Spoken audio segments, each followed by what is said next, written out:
What's happening, everyone? It's the Will McCoy. I'm back again, as promised, with another music review. Wale's sixth studio album has been released. Oh, wow. That's crazy. I'm not really sure why he decided to name it that, but nevertheless, here we are.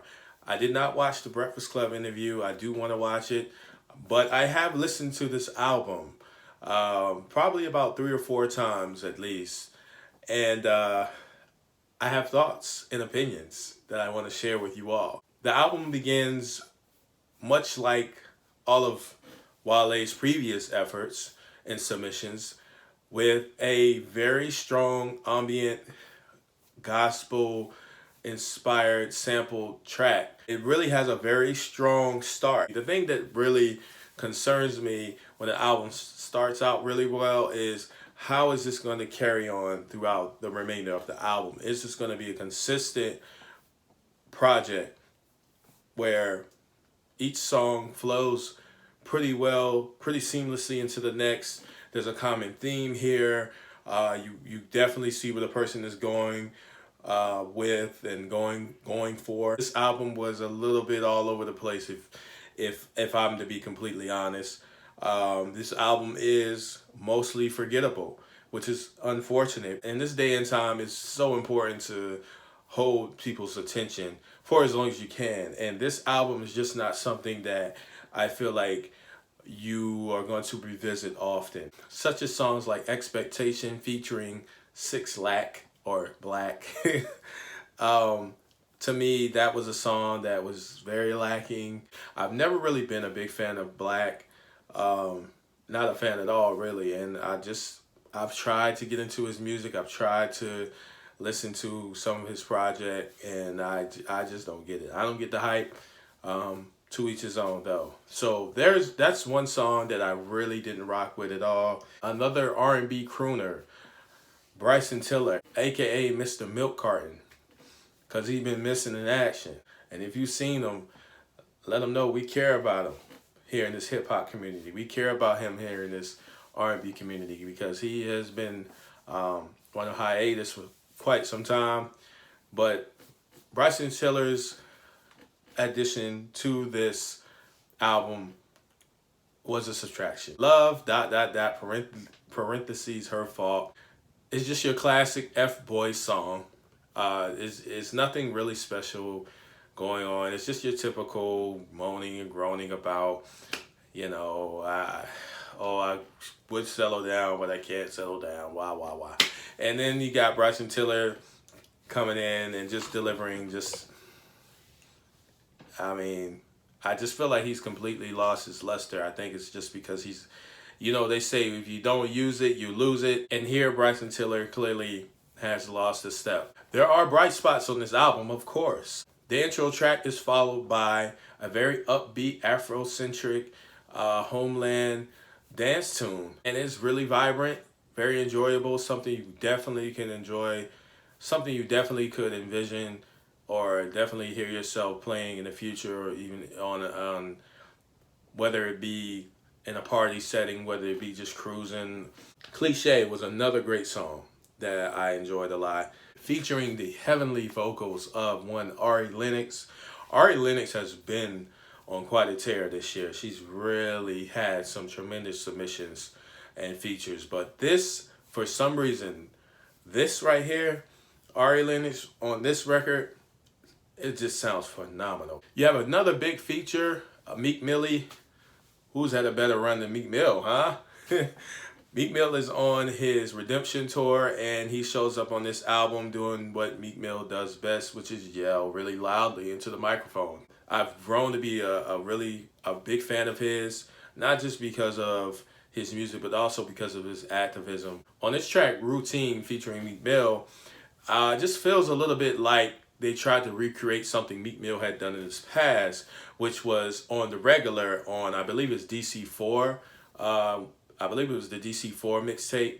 I could be wrong, but he has a banger of an intro on that album, and it's called On the Regular. And I just felt like they really just tried to copy and paste this here. It's just not as momentous as that song was. It doesn't have the same feeling, the same ambiance, the same epicness, if I may create a word, if it's not a word, that On the Regular had. Love Me Nina, Semi Automatic, tremendous record.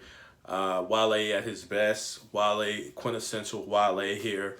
Wale doing his best Wale impression, if that makes sense. I know it doesn't. Wale being poetic slash spoken word esque slash pro black pro, and that's a common theme throughout the album. The pro black, you know, Wale's always been pro black, but it's always just so much.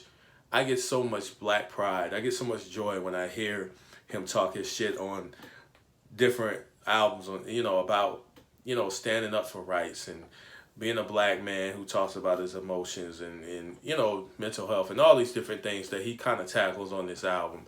The album has some very weird left turns.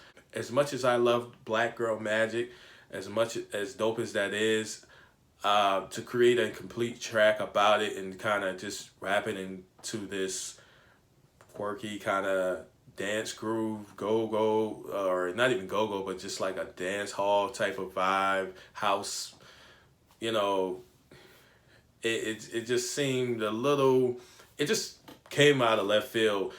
Big shout out to all the black women out there. We love you, but this song just didn't make it. It didn't do what I think he thought it was going to do.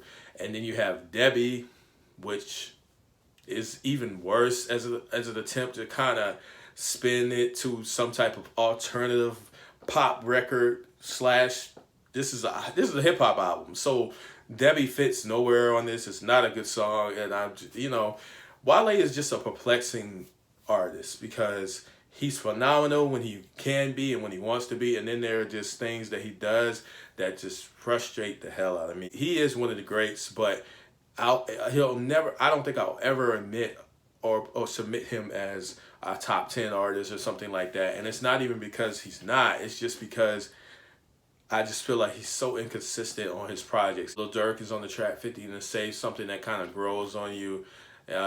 Very interesting track, very different melodically and sonically.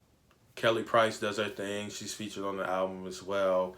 The album just kind of has its ebb and flows. It has its peaks and its valleys, and that's like, again, one of my qualms with Wale is the peaks and the valleys. There's no consistency on this album. It's kind of all over the place. There's a lot here to hold on to, but there's, I think, even more to forget. The album closes out oddly with Pole Dancer. Why?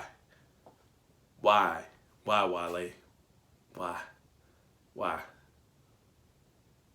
Look at me. I'm looking right at you.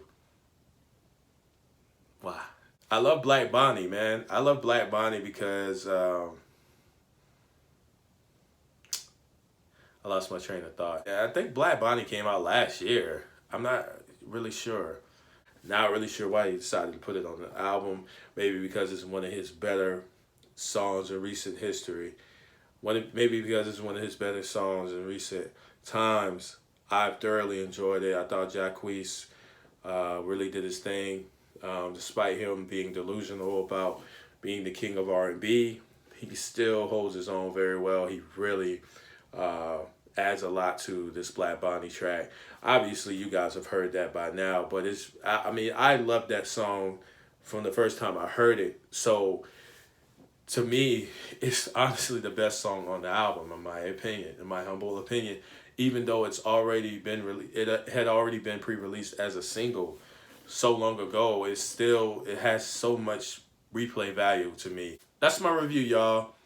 Wale, oh wow, that's crazy. Will this be his final album? No. I say no. I think it's something people say, you know, I'm going to retire. It's over. And then they come back like 2 years later and drop an album. Let me know in the comment section below what you guys thought about the album. Did you love it? Did you really enjoy it? Did you hate it? Is it his best album in your opinion? I give this album, I'll give this album, I say a solid 3.8 out of 5. I think my overall takeaway from listening to the album was this is just not, there's not enough substance here for me to continually want to come back to this. There's not a lot of replay value here, but there is a little bit there. And for that, we salute you, Wale. Congratulations on your 6th studio album. Until the next time, ladies and gentlemen, please hit like, comment, subscribe. Do whatever you can to help a man. Do whatever you can. I'm gone.